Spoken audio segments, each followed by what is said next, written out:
సంగమా, దేవుని ఆలోచనలో ఉండడానికి ఇష్టపడిన పరిస్థితులైన యథార్థవంతులైన పిల్లలారా చేరి వచ్చిన అందరికీ ప్రభునామంలోనే వందనాలు తెలియపరుచుకుంటున్నానండి. గ్రంథంలో నుండి మరొకసారి యొక్క లేఖనము ధ్యానించుకుందాము. అపొస్తలుల కార్యంలో 13వ అధ్యాయం 22వ వచనం. తరువాత అతనిని తొలగించి దావీదును వారికి రాజుగా ఏర్పరచెను. మరియు ఆయన, నేను యెసయి కుమారుడైన దావీదును కనుగొంటిని, అతడు నా ఇష్టానుసారుడైన మనుషుడు, అతడు నా ఉద్దేశములన్నీ నెరవేర్చునని చెప్పి అతనిని గూర్చి సాక్ష్యం ఇచ్చాను. దావీదు గురించి సాక్ష్యం ఎవరు ఇస్తున్నారండి? సాక్షాత్తు దేవుడు ఇస్తూ ఉన్నాడు. ఏమని ఇస్తున్నాడు? ఒక మనిషిని గురించి దేవుడు సాక్ష్యం ఏమని ఇస్తున్నాడు? అతడు నా ఇష్టానుసారుడైన మనుషుడు. మనుషులలో నా ఇష్టాన్ని సారమైన నా ఇష్టము నెరవేర్చే మనుషుడు దావీదు, నా ఉద్దేశములన్నీ నెరవేర్చునని చెప్పి అతనిని గూర్చి సాక్ష్యం ఇస్తూ ఉన్నాడు. దేవుడు సాక్ష్యం ఇస్తూ ఉన్నాడు. ఒక్క బత్షెబతో తప్ప దావీదు ప్రతి విషయంలో దావీదును పోలి మనం నడుచుకోవాలి. ఒక బత్షెబ విషయంలో తప్ప ప్రతి విషయంలో దావీదు అంత కరెక్ట్గా జీవించినవాడు. నిజంగా చెప్పాలంటే సొలొమోను కంటే దావీదు గొప్పవాడని దేవుడే చెప్పినాడు. నీ తండ్రి అయిన సొలొమోను ప్రకారం నువ్వు బ్రతుకు అని చెప్పినాడు సొలొమోను రాజుకు. జ్ఞానం, మహాజ్ఞానం ఇచ్చినాడు సొలొమోను రాజుకి. అయినప్పటికీ ఏం చెప్పినాడంటే, నీ తండ్రిలాగా నువ్వు బ్రతకాలి, మంచి నమ్మకస్తుడుగా నా దగ్గర నా మాటలు నెరవేర్చాడు, నా ఇష్టానుసారుడైన వ్యక్తి మనిషి అని దేవుడే ఒక సాక్ష్యము చెప్తూ ఈ యొక్క పరిశుద్ధిని గురించి మనకు తెలియపరుస్తున్నాడు.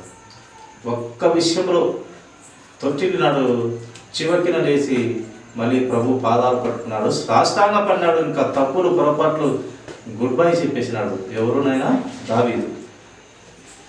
ఇలాగూ ప్రతి ఒక్కరు కూడా ఇలాగ దావీదులాగా ఉండాలని దేవుడు కోరేది.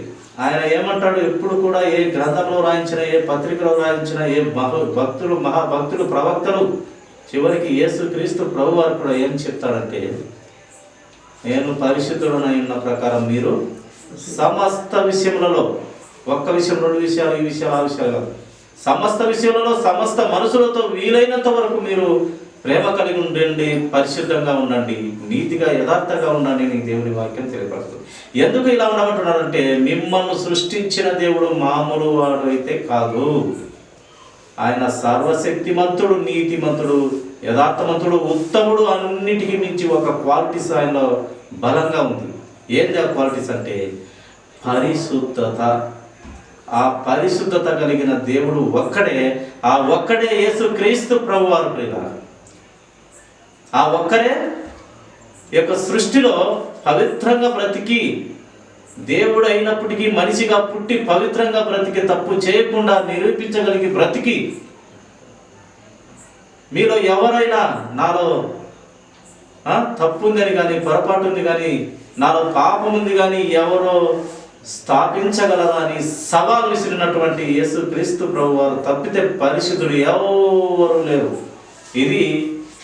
ఈ మాట నమ్మదగినది, పూర్ణ అంగీకారమునకు యోగ్యమైనది, ఇది సత్యము ప్రియ. ఆయన తప్పితే ఎవరు లేరు. నేను కూడా ఆ విషయాన్ని కనుగొని, ఆయన ఉత్తముడు, యథార్థవంతుడు, నీతికుడు, ఆ పరిశుద్ధుడు ఆయన తప్పితే ఇంకెవరు లేరని ఆయన పాదాలు పట్టుకున్నాను. నా పాపాలు కడిగిపోయి ప్రభువా, నీ శిక్షలో, నీ గద్దింపుకు లోబడి ప్రతి జ్ఞానము, బుద్ధి, వివేచన ఈ ప్రభు అని పాదాలు పట్టుకున్నాను. ఈయన కంటే పరిశుద్ధుడు ఉంటే అటు వెళ్ళిపోదునేమో. ఈయన కన్నా పరిశుద్ధుడు లేడు, ఉండబోడు అని దేవుని వాక్యమే తెలియపరుస్తుంది. నా తర్వాత కానీ, నా ముందు కానీ నా లాంటి వాడు లేడు అని దేవుడే దేవుని మీద సాక్ష్యం వేసుకొని చెప్పినటువంటి మాట ప్రియుల.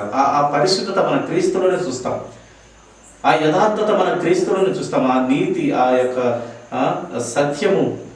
సత్యాన్ని స్థాపించడానికి మన క్రీస్తు ప్రభువారు ఈ లోకంలోకి వచ్చినాడు. పాపలమైన మనము సచ్చిపడి ఉన్న మన జీవితాలలో సత్యాన్ని నిలబెట్టుటకు క్రీస్తు యేసు ప్రభువారు వచ్చి ఆ సత్యాన్ని నిలబెట్టి పాపముతో చచ్చిపోయిన మన జీవితాలను ఆ పాపాన్ని తీసివేసి పరిశుద్ధత ఇచ్చి తను చేయని తప్పుకు కలవరి శిలువలో మరణమై శాపమై పాపమై మన కోసం శాపమైపోయినాడు. ఆయన మరణం అయిపోయినాడు, అలాగే పాపమైనాడు, మరణమైనాడు, శాపమైపోయినాడు.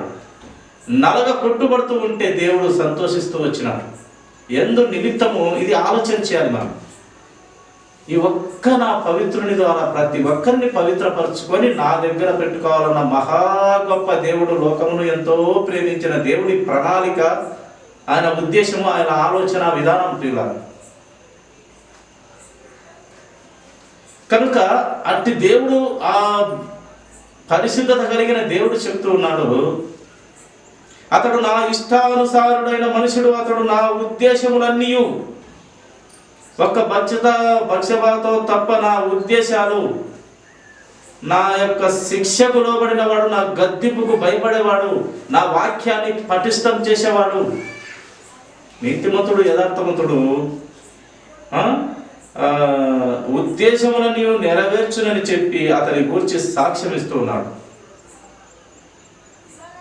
దేవుడు దావీదు గురించి సాక్ష్యం ఇస్తూ ఉన్నాడు, నా ఇష్టానుసారుడైన మనిషి దావీదు. అందుకే వాళ్ళ అన్నగారు వీరులు, సూర్యులు, యుద్ధంలో పనివారు వాళ్ళు బాగా, దావీదు అన్నగారు.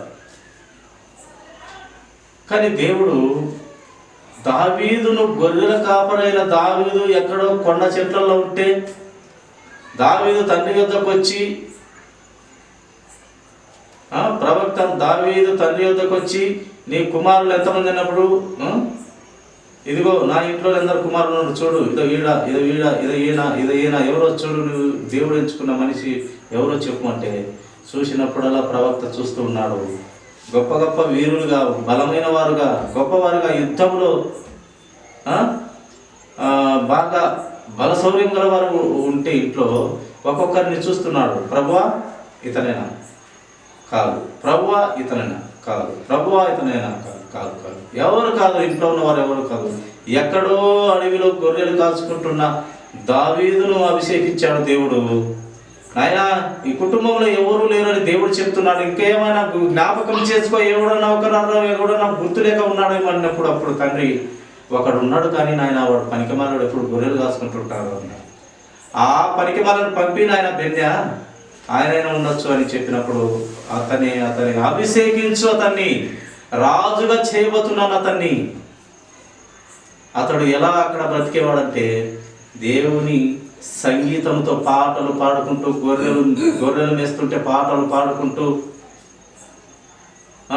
ఆ ఒడిశల రాళ్ళతో సరదాగా అట తిప్పుకుంటూ, కొట్టుకుంటూ, అదిలించుకుంటూ దేవుని పాటలే పాడుకుంటూ తిరిగేవాడు. అడవిలో గొర్రెలు మందను కాసేవాడు. సింహాలు, ఎలుగుబంట్లు వచ్చి గొర్రెలను పట్టుకున్న లెక్క చేయకుండా వాటి నోటిలో నుండి తన గొర్రెలను విడిపించుకునే మహావీరుడు, సూర్యుడు దావీదు గారు. అలాంటి గొర్రెల కాపరిని, ఎందుకు పనికిరాని గొర్రెల కాపరిని ఎంచుకొని రాజును చేశాడు. ఎందుకంటే దేవుడు భవిష్యత్తు తెలిగిన మహా గొప్ప గనుడు దేవుడు. మన జీవితాన్ని ఆయన లెక్కలు చూడగలిగిన దేవుడు. మన జీవితం అంతా, మన బ్రతుకంతా కూడా దేవుడు ఎరిగినటువంటి వాడు దేవుడు. ఎప్పుడైనా అదో నా బిడ్డ, అదో నా కుమార్తె, నా కుమారుడు, నా ఆలోచనలో బ్రతికేవాడు ఆ కోపున ఉన్నాడు, నా చిత్తమును నెరవేర్చేవాడు ఈ కోపున ఉన్నాడని పరిశీలిస్తాడు. అప్పుడు జీవితము పరిశీలిస్తాడు, భవిష్యత్తు జీవితం కూడా పరిశీలిస్తూ ఆ పరిశీలించుటలో దేవునికి ఇష్టమైన వాడు ఎక్కడున్నా, ఎంత చిన్న స్థాయిలో ఉన్నా, పెంట కుప్పల మీద ఉన్నావా అని లేవనెత్తు దేవుడు మన యేసుక్రీస్తు ప్రభువారు. కనుక ప్రియ సహోదరి, నీ నా జీవితాలలో కూడా దేవుని చేత సాక్ష్యము పొందే బిడ్డలంగా దేవునికి మనకు దగ్గర సంబంధము, ఒక ప్రార్థన జీవితము కలిగి ఉండాలి. దగ్గర సంబంధంగా ఉండాలి.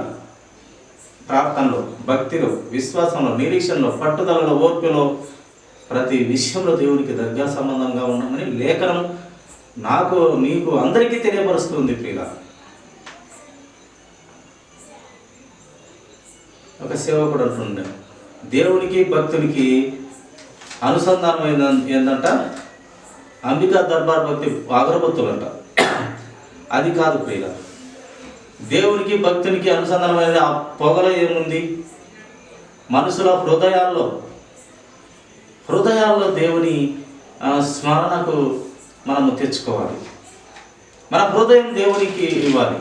ఆయనకు కావాల్సింది మన హృదయాలు, మన ఒక్క పొద్దులు, ఏమంటారు, ఉపవాసాలు, ఇవి కాదు దేవునికి కావాల్సింది. నువ్వు ముఖం మార్చుకొని ఇదో వస్తున్నాను ప్రభు అని నువ్వు 10 మందికి చూపించుకునేదానికి కాదు నీ ఉపవాసాలు.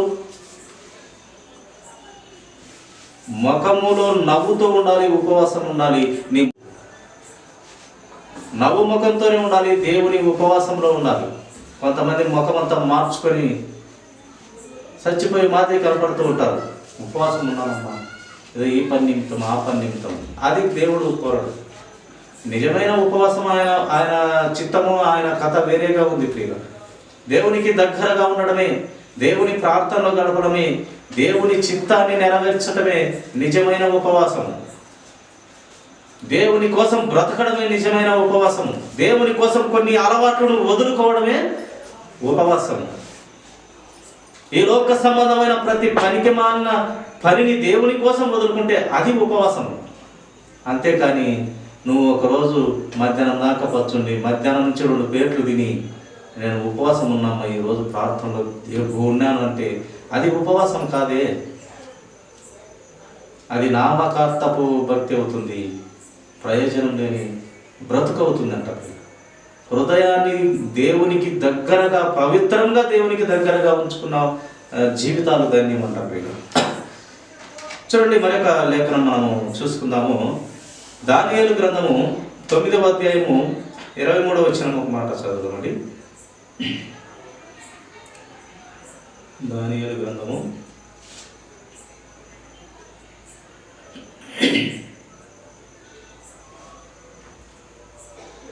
9:23 వచనం. నీవు బహుప్రియుడవు కనుక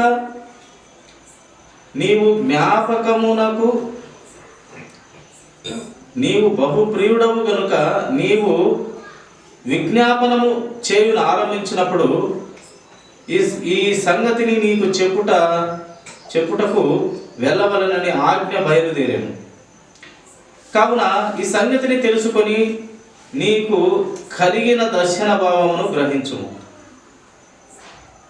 దేవుని ఆజ్ఞ అంట ప్రియులారా, ఈ దానియేలు దగ్గరకు ఎక్కడి నుంచి వస్తుందంట? పరలోక రాజ్యం నుంచి ఒక ఆజ్ఞ బయలుదేరుతూ వస్తుంది. ఆ బయలుదేరిన ఆజ్ఞ తన మహాభక్తుడైనటువంటి దానియేలుకు కొన్ని విషయాలు దేవుడు మాట్లాడుతూ వచ్చినాడు. ఆ విషయంలో భాగంగా దేవుడే దానియేలుతో అంటున్న మాట ఏంటంటే, నీవు బహుప్రియుడవు. దానియేలు అంట దేవునికి బహుప్రియుడవు. నీలాంటి ఇష్టమైన ఒక ప్రియురాలు నాకు అన్నట్టు, ఎక్కువగా ప్రేమించేవాడివి నీవే నాకు అని దేవుడు సాక్ష్యం ఇస్తూ ఉన్నాడు. బహుప్రియుడవు నాకు, నా ప్రియురాలు నీవు, బహు ప్రియురాలివి అని దానియేలుతో దేవుడు చెప్తున్నటువంటి మాట. భక్తులు పట్ల దేవుడు చాలా ప్రణాళిక కలిగి మాట్లాడుతూ వస్తూ ఉంటాడు. ఆయన ప్రణాళిక చాలా గొప్పది ప్రియుల. ఒక్కొక్కరిలో ఒక్కొక్క ప్రణాళిక, ఒక్కొక్క కొత్త కోణంలో దేవుడు తెలియపరుస్తూ, బయలుపరుస్తూ, సత్యాన్ని ప్రకటిస్తూ వస్తూ ఉంటాడు దేవుడు. పరిశుద్ధ ఆత్మదేవుని సహాయం పొందుకొని ఈ యొక్క భక్తులందరూ కూడా వ్రాయిస్తూ వారి హృదయాలోచనలు వ్రాయిస్తూ వచ్చారు. మనిషి ఇచ్చ నుంచి అయితే దేవుని వాక్యము పుట్టదు. దేవుని పరిశుద్ధాత్మను పొందుకొని దేవుని వాక్యమే వస్తుందంట ప్రియులారా. అందుకు దేవుడు దానియేలు గురించి ఏం చెప్తున్నాడంటే, నీవు బహుప్రియుడవు గనుక నీవు విజ్ఞాపనము చేయునారంభించినప్పుడు ఈ సంగతిని నీకు చెప్పుటకు వెళ్ళవలనని ఆజ్ఞ బయలుదేరును. విషయము భక్తులకు తెలియపరచాలంటే పరలోక రాజ్యం నుంచి వాక్కు బయలుదేరుతుందంట ప్రియులు. దేవుని యొద్ద నుండి బయలుదేరుతుంది. అదే పరిశుద్ధాత్మ దేవుడు వారి హృదయాలకి చేరుస్తాడు ప్రియులారా. కనుక భక్తులను చూడండి, దేవుడు ఒక్కొక్క గొప్ప గొప్ప పిలుపుతో పిలుస్తూ వస్తూ ఉంటాడు. నా ఇష్టానుసారుడైన దావీదు అన్నాడు. ఇక్కడ దానియేలు గారిని బహుప్రియుడవు నీవు, నాకు నాకు ఇంపార్టెంట్, నమ్మకమైన వ్యక్తివి నీవు, నువ్వంటే నాకు చాలా ఇష్టము అంటున్నాడు దేవుడు. అది మనలో కూడా కనపరావాలని దేవుడు కోరుతున్నాడు. అది కనపరావాలంటే ఎంత పవిత్రత, ఎంత యథార్థత, ఎంత నీతి భక్తి కలిగి ఉంటే కానీ మనము ఆయనకు ఇష్టములైపోము. యేసయ్య గారు దర్శనం వచ్చి ఆయన పరలోక రాజ్యంలో ఉన్నప్పుడు అక్కడ కొంతమంది మాట్లాడుతూ ఉంటే యేసయ్య గారు కూడా మాట్లాడుంటే, ఏం మాట్లాడను ప్రభువా, అపవిత్రము పెదవుల గడవాడను నేను, ఏమి మాట్లాడేది తండ్రి నీతో, ఈ పరిశుద్ధులలో నేనేది మాట్లాడేది, భూమి మీద బ్రతికిన అపవిత్ర పెదవులతో ఉన్నటువంటి వాడను నేను ఏం మాట్లాడను ప్రభా, పవిత్రమైన మాటలు, నేను పవిత్రమైన వాడనైతే కాదే అన్నప్పుడు ప్రభు ఒక అగ్గి తీసుకొచ్చి పెదాలు కాల్చి పవిత్రునిగా చేసినట్టు మనం గ్రంథంలో చూస్తాం. ఏది మాట్లాడినా, ఏది మన క్రియలో కనపడినా అందరము కూడా, నన్ను కూడా చేర్చుకుని అందరము ఎవరమైనా ఆయనకు ప్రేమించి బాప్తీసం తీసుకుంటాం. మనం ఆయనను నమ్మి విశ్వసిస్తే మన పాపాలను తీసివేసే దేవుడు ఆయనేని నమ్మి బాప్తీసం తీసుకొని క్రీస్తుకు దగ్గరగా బ్రతుకుతామని ఒక నిబంధన చేసుకొని, ఒక ఒప్పందం చేసుకొని రక్షణ పొందుకుంటాము. ఆ రక్షణ ఏదో ఉడుకుమొప్పులో వాళ్ళు తీసుకుంటాను వీళ్ళు తీసుకుంటాను కాదు, కానీ ఏనాడైతే ఎప్పుడైతే నీ హృదయంలో పరిపూర్ణంగా దేవుణ్ణి ప్రేమిస్తావో విశ్వసిస్తావో అప్పుడు దేవుని పరిశుద్ధాత్మ నీలో నిండుగా నీ క్రియలో కానీ, నీ మాటలో కానీ, నీ చూపులో కానీ, నీ నడవడిలో కానీ చక్కగా కనపడుతుందంట ప్రియులు. తీసుకున్న వారంతా ఆ బాప్తిస్తాలు కానీ దేవునికి ప్రేమించి బ్రతకడం కానీ కరెక్ట్గా ఉండలేని పరిస్థితి మానవ జీవితం. కరెక్ట్గా ఉండాలంటే ఏందయ్యా మనకంటే దేవుని వాక్యం తప్పితే ఇంకా వేరే దిక్కు దిశ లేదు మనకు. ఆయన నోటి మాటే మనల్ని చక్కగా సరి అయిన త్రోవలో నడిపించును, క్రమమైన పద్ధతిలో మనల్ని పెట్టును. నీ వాక్యమే నా పాదములకు దీపము, నా త్రోవలకు వెలుగు అని దేవుని వాక్యం మనకు తెలియపరుస్తుంది. ఆయన వాక్యం తప్పితే మనము పరిశుద్ధంగా బ్రతకలేని ప్రియ. ఆయన అటువంటి గొప్పదైన వాక్యాన్ని హృదయం ఉంచుకొని వాక్య ప్రకారం బ్రతికినోడే గొప్పవాడు, ధన్యుడు. ఇంకా ఏమంటాము, ఈ ఉపవాసాలు చేసిన దానికంటే గొప్పది. ఒక ఆమె వచ్చి ప్రభువా ప్రభువా ప్రభువా ప్రభు అని ఆ గుంపులో కేకలేసిందట. ఒక ఆమె, ఏమమ్మా నా బంగారు తల్లి అంటే, నీవు కుడిసిన స్థనాలు, నీవు మోసిన గర్భం గొప్పదయ్యో. ఏమన్నదామే, నీవు తాగిన పాలు ఆ స్తనాలు, నీవు గర్భం ధరించిన ఆ గర్భము గొప్పదని కేకలచ్చంటే, రామ తల్లి రామ రామ బంగారు తల్లి ఇట్లా ముందుకు రా అని చెప్పి, అమ్మా అదైతే నిజమేమ్మా నువ్వు చెప్పేది నిజమేమ్మా, నా బంగారు తల్లి నువ్వు చెప్పింది నిజమే, వాస్తవమే. అయినాను వాక్యము నమ్మి వాక్య ప్రకారం బ్రతికిన వారు వారి కంటే గొప్పవారు, ధన్యులు అని దేవుడు చెప్పినాడు. దేవుడు పరలోక రాజ్యం నుండి తల్లి అయిన మరియలో పుట్టిన వారి కంటే వాక్యము నమ్మి వాక్య ప్రకారం బ్రతికిన వారు ఆ మరియమ్మ కంటే గొప్పవారమ్మ, మహాతల్లి తెలుసుకో అని చెప్పినాడు ప్రభు. కనుక మనకు ఈ వాక్యమే దిక్కు. మన తల్లిదండ్రులు కానీ, లోక స్నేహితులు కానీ, భార్యలు కానీ, బిడ్డలు కానీ అందరం ఒకరినొకరు ఇడిచిపెట్టి వెళ్ళిపోవాల్సిందే. భూమి కూడా అంతమైపోవాల్సిందే. మనకు దిక్కేందయ్యా, మనల్ని కాపాడేది ఏందయ్యా అంటే దేవుని వాక్యమే. మనము బ్రతికిన బ్రతుకు ఆ క్రియనే మనము ఎంత వేసుకొని పోతాము. మన ఆత్మ భుజాన్ని వేసుకొని అక్కడ నిలబడతాము.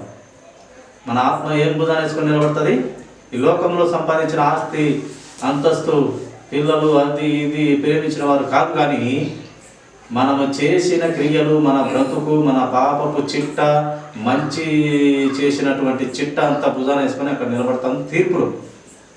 ఆ తీర్పులో రెండవ మరణం రుచి చూడకుండా మనము బ్రతికే పిల్లలుగా ఈ లోకంలో ఇప్పుడు బ్రతకాలి. మనం ఇక్కడ సరిగా బ్రతకుంటే అక్కడ రెండవ మరణమైనటువంటి ఆ అగ్ని గుండంలో పడవలసి వస్తుంది. కనుక ఇక్కడ మనము జాగ్రత్తగా ఏ విధము చేతనైనా కొందరు రక్షింపబడినట్లుగా ప్రతి విశ్వాసి కొందరిని అగ్నిలో నుండి లాగినట్టు బయటేయాలంట.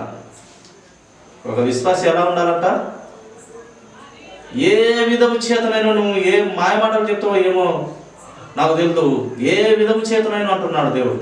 ఏ విధం చేతనైనా క్రీస్తు పాదాల చెంతకు నడిపియాల. ఏందయ్యా క్రీస్తు పాదాలంటే?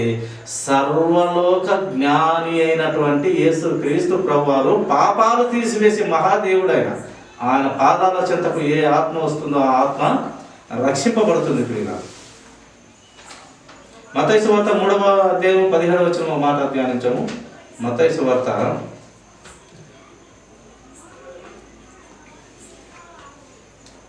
3వ అధ్యాయము చివరి వచనమైన 17వ వచనం. మరియు ఇదిగో ఈయన నా ప్రియ కుమారుడు, ఈయన యందు నేను ఆనందించుచున్నానని ఒక శబ్దము ఆకాశం నుండి వచ్చెను. యేసు క్రీస్తు ప్రభువారు ఒక నీతిమంతుడు, యథార్థవంతుడు, పరిశుద్ధుడు, సకల పాపాలను తీసివేసే నా ముద్దు కుమారుడు అని ఎక్కడి నుంచి స్వరం వినపడుతుంది? పరమ తండ్రి పరలోక రాజ్యములో నుండి ఒక స్వరము ఆకాశం నుండి వినపడుతూ ఉన్నదంట. ఆ వినపడుట ఏందేది? ఇదిగో ఈయన, ఈ యేసు క్రీస్తు ప్రభువారు నా ప్రియ కుమారుడు, ఈయన యందు నేను ఆనందించుచున్నాను అని ఒక శబ్దము ఆకాశం నుంచి, పరలోక రాజ్యం నుంచి, పరమ తండ్రి నోట నుండి వచ్చింది. ఆయన పవిత్రుడు, పరిశుద్ధుడు, నీతిమంతుడు, యథార్థవంతుడు. ఆయన ఎవరు? మన యేసు క్రీస్తు ప్రభువారు అని ఎవరు సాక్ష్యమిస్తున్నాడు? యేసు ప్రభువు గురించి ఎవరు సాక్ష్యమిస్తున్నాడంటే మన పరమ తండ్రి పరలోక రాజ్యమును తయారు చేసిన దేవుడు సాక్ష్యమిస్తూ ఉన్నాడు. పరలోక రాజ్యమును దేవుడు పరమ తండ్రి తయారు చేసినాడు. ఇంకా మిగతా సర్వస్వమును యేసు క్రీస్తు ప్రభువారు తయారు చేసినాడు. ఇంకా సమస్తం భూమి, ఆకాశం, నక్షత్రాలు అంతా యేసు క్రీస్తు ప్రభువారు తయారు చేస్తే పరలోక రాజ్యం మన తండ్రి తయారు చేస్తూ ఉంటే ఆ అద్భుతమును గురించి మన యేసు క్రీస్తు ప్రభువారు చూస్తూ అక్కడ ఉండి ఆయన గొప్పతనాన్ని చూస్తూ ఆనందిస్తూ ఉండేవాడట. మన యేసు క్రీస్తు ప్రభువారు భూలోకానికి అడుగు పెట్టినప్పుడు తండ్రి యొద్దనే ఉన్నాడు. ఆయన అక్కడ చేసే మహిమలు చూసి ఆనందించుతూ ఉన్నాడు మన కుమారుడైన క్రీస్తు ప్రభువారు. అందుకే నేను అక్కడ చూచిందే మీకు చెప్తున్నాను, అక్కడ జరిగేదే మీకు చెప్తున్నాను. అక్కడ గొప్ప వచ్చే సమయంలో, మళ్ళీ వచ్చే సమయంలో కల్లా మీరు నా మాదిరిగా, నా పవిత్రత, నా నీతి, నా యథార్థత, నా రక్తం చేత పాపముని కడిగి వేసుకున్న మీరు మళ్ళీ పాపము జోలికి పోవద్దు. ఒక వ్యభిచారిని ఆ రోజు చూడు రాళ్ళతో కొట్టి ఎంపలాడుకుంటూ వస్తుంటే ప్రభు అన్నాడు, ధర్మశాస్త్ర ప్రకారము ఈమెను రాళ్ళతో కొట్టి చంపాలేగా. ధర్మశాస్త్రంలో కన్నుకు కన్ను, పన్నుకు పన్ను, ఇంకా చంపిన వారిని మళ్ళీ చంపాలి. అంతే. ఎవరైతే చంపుతారో వారిని మళ్ళీ చంపాలి. ఎవరు పండు అయితే ఎవరు ఊడగొడతారో ఆ పండు ఊడగొట్టాలి. ఎవరు కన్ను అయితే పొడుస్తారో వాళ్ళు మళ్ళీ పొడిపించుకున్నవాడు మళ్ళీ అతని కన్ను ఊడగొట్టాలి.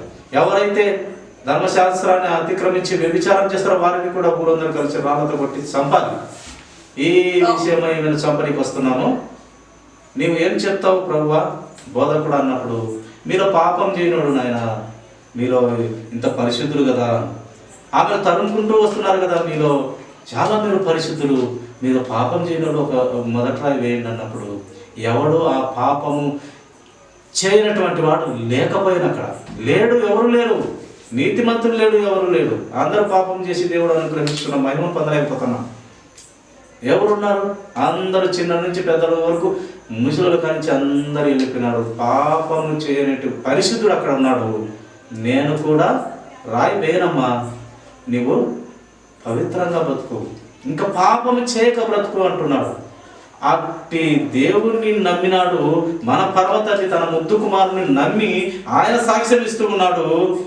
ఇదిగో ఈయనే నా ప్రియ కుమారుడు, ఈయన యందు నేను ఆనందించుతున్నాను అని ఒక శబ్దం ఆకాశం నుండి వచ్చింది. క్రీస్తు గురించి, యేసు క్రీస్తు ప్రభువారి గురించి మన పర్వతాన్ని సాక్ష్యం ఇస్తున్నాడు.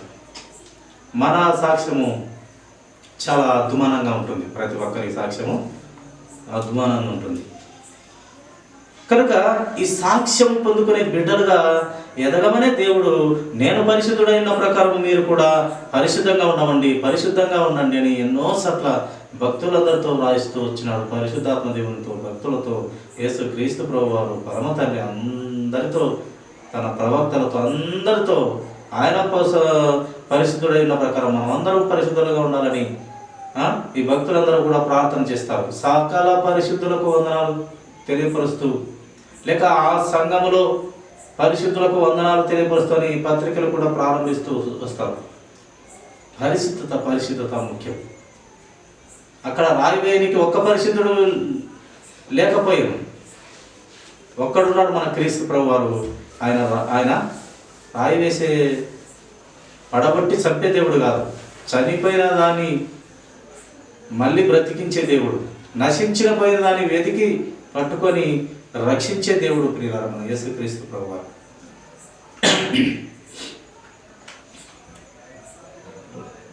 హెబ్రీయులకు రాసినటువంటి పత్రిక 3వ అధ్యాయము